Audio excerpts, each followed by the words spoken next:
Hello Substance TV, this is Sean, and today we're going to take a look at the new Space Station Roguelike FTL. It's kind of an interesting title because it's actually one of the first to have come out of Kickstarter, being fully funded and making it all the way to release, which is what you see here. Being that it is a roguelike, I thought it would be kind of nice to sit down and discuss some of the mechanics so you guys can see for yourself how this game plays. Mostly because it is very much so a roguelike, and these games can have a very high level of entry, and they sort of encourage you to throw yourself at the game as many times as you can. Death is definitely a core mechanic. So without further ado, let's take a look.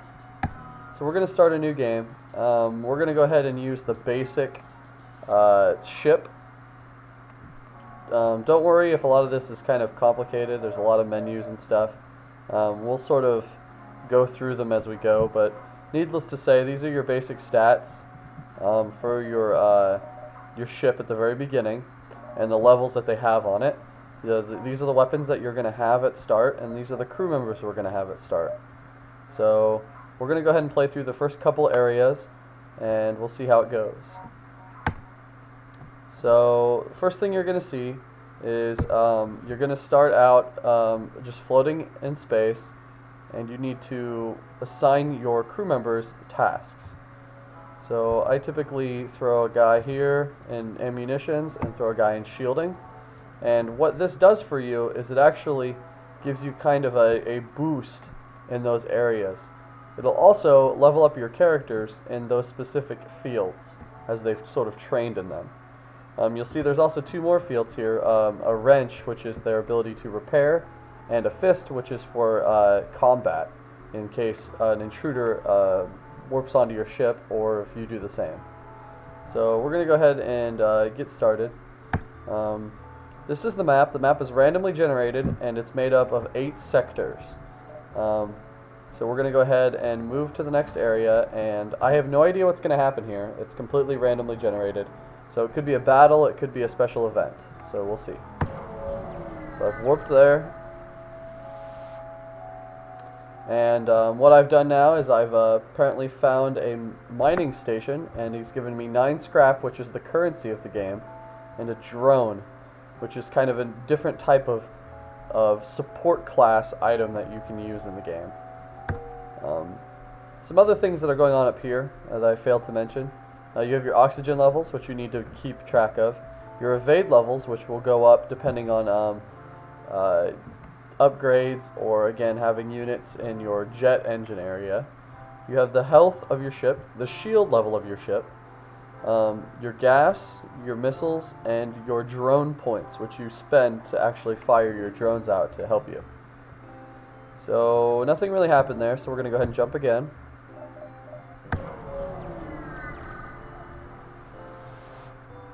Okay, so at this point we have been given the opportunity to get into combat. So what it's saying right now, the ship is like, hey, you know, stay out of this or you'll be next. So you have your option here whether or not you want to fight or don't, and this is the ship that you're going to be taking on. You can see down here the type of things that it has on the ship, and I believe that we will be able to take this ship. So we're going to go ahead and fight it. So now it's hostile with me, and I'm going to go ahead and pause the game right here. This is an option you can do to actually slow the game to where you can decide what's going to happen when the game starts back up, and you can take better control of your actions. So first of all, we need to equip some weapons. So we have 3, we're at level 3 in our weapons, which means we can use weapons that have a combined total of 3 points in them. We also have 3 energy left over, so we can actually power these. So I'm going to go ahead and initialize both of them. You'll see right here is a little bar. This is actually the time it'll take before those weapons will fire off. And again, because I have a guy in munitions, that's going to actually happen a lot faster. So that's going to help us out. That'll actually decrease in time as well, as this guy levels up in his munitions sort of abilities. So we're going to go ahead and start the game again. Actually, there's one more thing I want to discuss. So combat is actually, you're locked into combat unless you try to warp out. Up here is your FTL drive, which is what allows you to leave. So as long as I have a pilot here, or I've leveled up to a certain point, this drive is going to slowly fill up. And I have to either defeat the enemy before he jumps, or I need to defend myself until I can jump if the battle is too much for me. So again, I feel like we're probably going to be able to take this guy. So we're going to go ahead and start the game again, and we're going to fight. So as these charge, the first thing I want to do is I'm going to take each item and target something. Well, missiles can penetrate a shield, so we're going to go ahead and target the shield with that. And then the laser is going to attack his munitions. So what you've seen right now is that I really got the jump on them, and they're going to try and run now. The reason being is that my rocket flew through, did 2 damage to its shield, which has actually disabled the shields. So right now, their units that are on their ship are scrambling to get into the shield bay so they can repair it. Consequently, I've also, because the shields are down, my lasers could break through. So I went ahead and targeted the munitions, which I did 1 point to. And you can see that it is an orange, which means it's actually disabled this weapon right here. Had it gone red, which should take another point or 2 of damage, I would leave the ship as it is, completely without shields or without missiles. So, as I said, we've really got the jump on them, and they don't want to fight us anymore, so they're going to try and leave. But considering that these are pirates, we don't accept fleeing. We're going to take them out. So they got hit again with the last bit of my laser, and they say, "All right, we give up. We're terrible at this pirating thing anyway."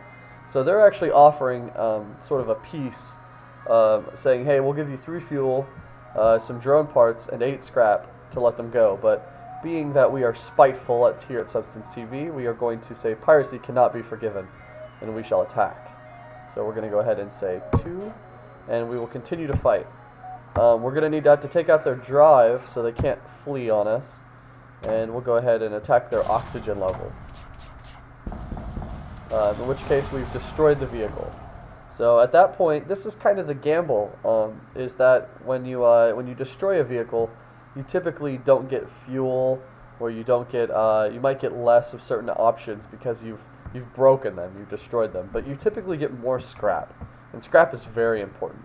So typically I like to go ahead and just choose that option. We also, because we helped out a space station, because the pirates were there, they're going to give us some more also. So that actually really worked out well for us. So again, here we are. Since battle, we've gained 45 extra scrap, and we really loaded up on missiles, which is going to be great because each time we fire missiles, it costs us 1, while lasers really don't cost you anything. So with these points, you can actually you can buy things at stores that'll appear, or you can also upgrade your ship. So we're going to go to the ship menu, and you can see here that we have lots of different stats we can upgrade. Some that we don't have yet because these are modules that we haven't purchased yet, or our ship didn't come with them. So the first thing that I like to upgrade is I usually like to pump a little bit into my shields or my doors. So we're going to go ahead and do the doors right now. These are going to give us blast doors. And you'll see why that's important, because it'll actually stop fires from spreading when the attacks hit, but it'll also stop intruders from just marching through our ship. So it's kind of an easy place to start, considering we didn't really get very much scrap from that fight. So we're going to go ahead and do that. And as you can see down here, we actually have an extra point in our doors. So that's pretty good. We're going to need to get some power, though, to power that. And you can also see that my engine has been attacked. So we're going to go ahead and head on in there and repair that. And you can see right down here that it is being repaired. So based on the damage you take, you're actually going to lose some functionality of each level. So that would have essentially made this a level 1 engine, and we don't want that. So now that he's finished, you can see that he's slightly upgraded in his mechanics and his munitions. So you can see it's kind of a slow go, but yeah, so there you are. We're going to go ahead and move along to the next area. So we have a small rebel scout attacking a refueling outpost. Well, we are chivalrous, so we are going to intervene and defend. This should be an easy fight because this vehicle does not have shields. So we're going to go ahead and just take this thing out. So he has cloaking, which is an option. It's going to give him temporarily invulnerability, which sucks. But he can't really do anything either, so here we go. We're going to go ahead and make it so he can't run away, and we're going to destroy those missiles.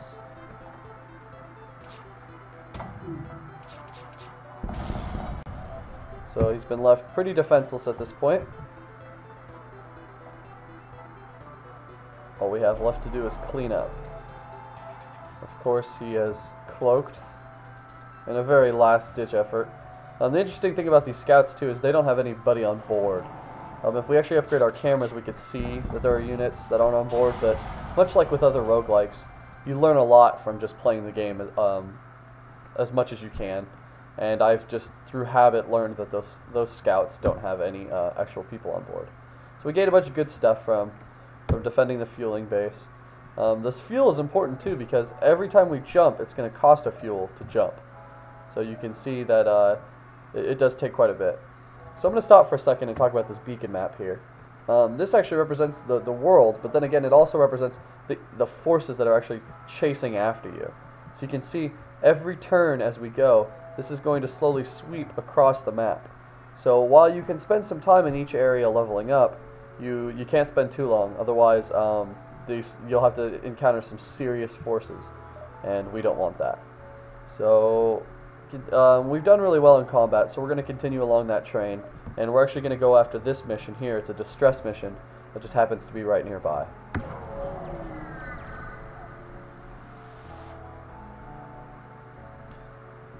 It appears that there's a distress beacon that's coming from the surface of a nearby moon. Your sensors are picking up a single life form, so we can either ignore it or go down and investigate, and these events are completely randomized.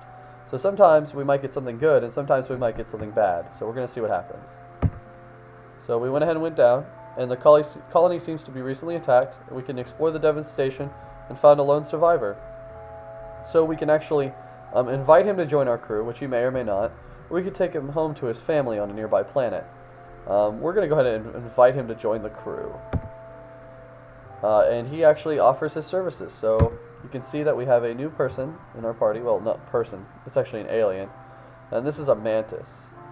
You can see that he'll actually, by going into the ship and crew, that our mantis friend actually has specific stats. And each race has different stats. So he's really good in hand-to-hand combat. He also moves faster. So he's going to be really good to have on this the ship to actually defend it when they actually come and attack. However, he is not very good at repairing, so we're probably not going to send him first to go take out any problems on the ship. So we'll go ahead and move him out. He's going to go be our engine guy. So that's sort of the game. I'm going to keep quiet for a little while, and you guys can just enjoy the game.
I'm going to come in here for a second.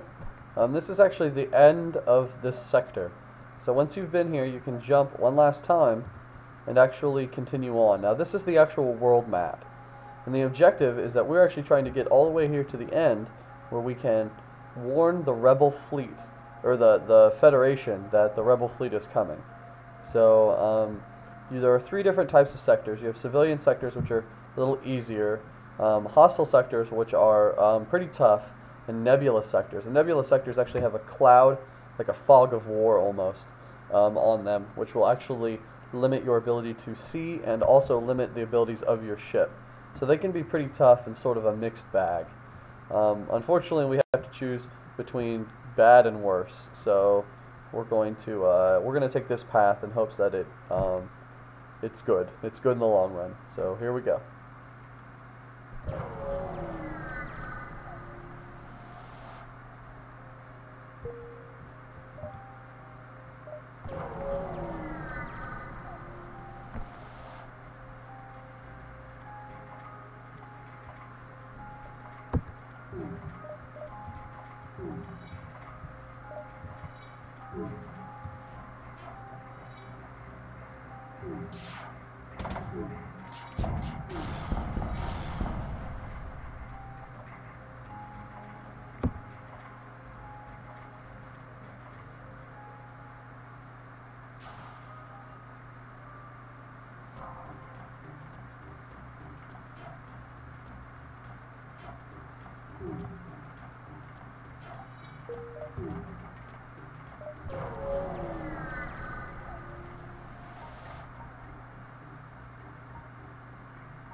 So what I just did is I actually upgraded my shield.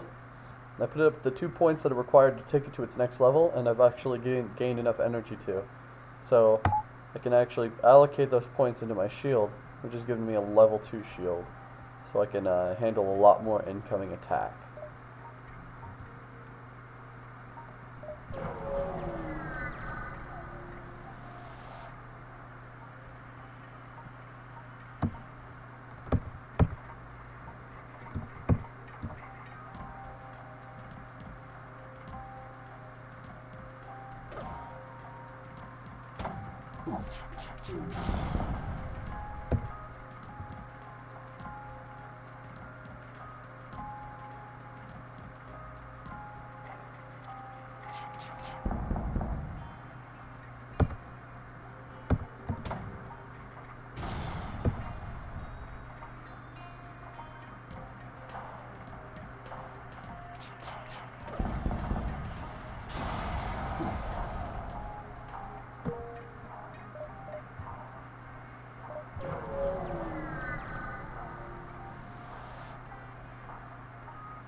what we have right now is some actual intruders on the ship. This is going to be a pretty rough fight because they've started out right away in the front of my ship. So this guy really has no chance in heck of winning. So we're going to go ahead and immediately send him to the healing quarters. And this is kind of a strategy that I use in the middle of a fight like this, because I'll be multitasking between this fight over here and the fight that's now on my ship. So we're going to go ahead and send the Mantis in. They'll actually meet them in there, and we're going to send the munitions guy as well. So these two are actually going to be here, and he's going to head right away to the medical bay. Now the medical bay is actually going to heal in real time, actively heal the players.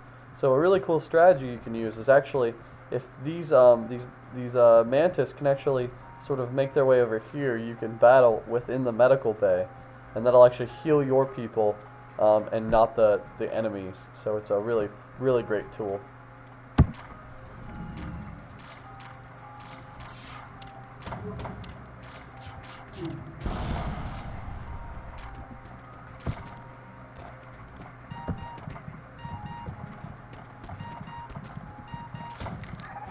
Well, they pretty much tore me up there. That wasn't good.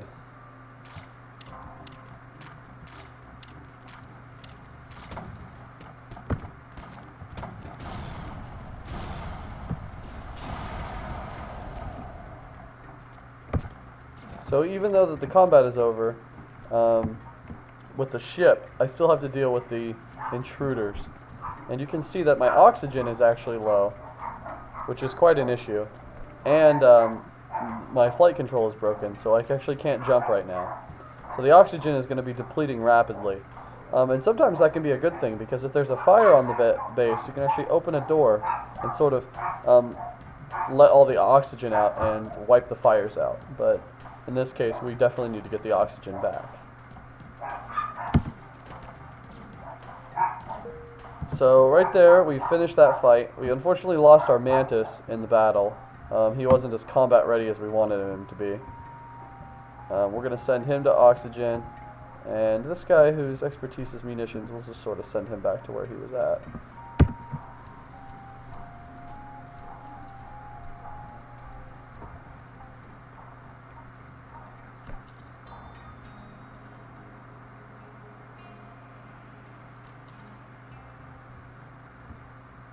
As you can see, you can never guarantee that a fight is going to go as well as you want it to. And the trick of the game is actually preparing for these situations. So you're really going to need to be ready for those awful situations. And while they may not happen often, it only takes one. And like I said, this is a roguelike game, so if you do die, you're done. That's it. I'm recording a video.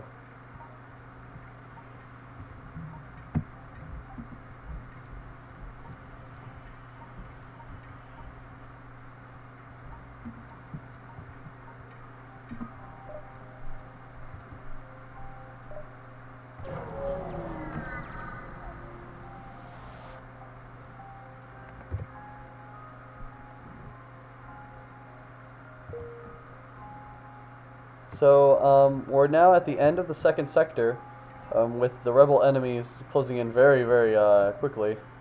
But we're actually going to go ahead and end it here. So you get kind of a taste of where the game's going to go.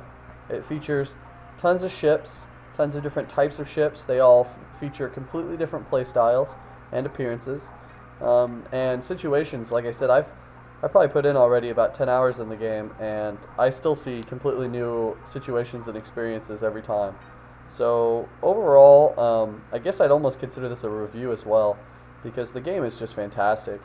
I do feel like it is a little slower paced than a lot of roguelikes, which is saying something, because they pretty much require you to move very carefully through an area. But all of this is culminating towards a huge boss fight at the end. And as a matter of fact, I have yet to defeat the boss.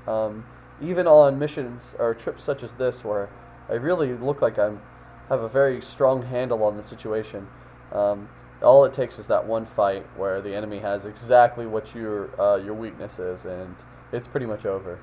But The trips themselves do not take very long, so even when you fight and die, it's not as big of a punishment. You really can just dust yourself off and jump in, try again. So all in all, I give the game complete thumbs up. I highly recommend it. You can pick it up on Steam. You can pick it up on Good Old Games. And by all means, definitely check out FTL because it is super awesome. So with that, this is Sean with Substance TV. Thanks for watching, and if you have any questions about the game, or you'd like to see perhaps us play this game a little more in one of our live streams every Saturday night, please let us know. Hit us up in the comments. Thank you so much, and check out substancetv.net for all of your gaming culture needs. Thanks, goodbye.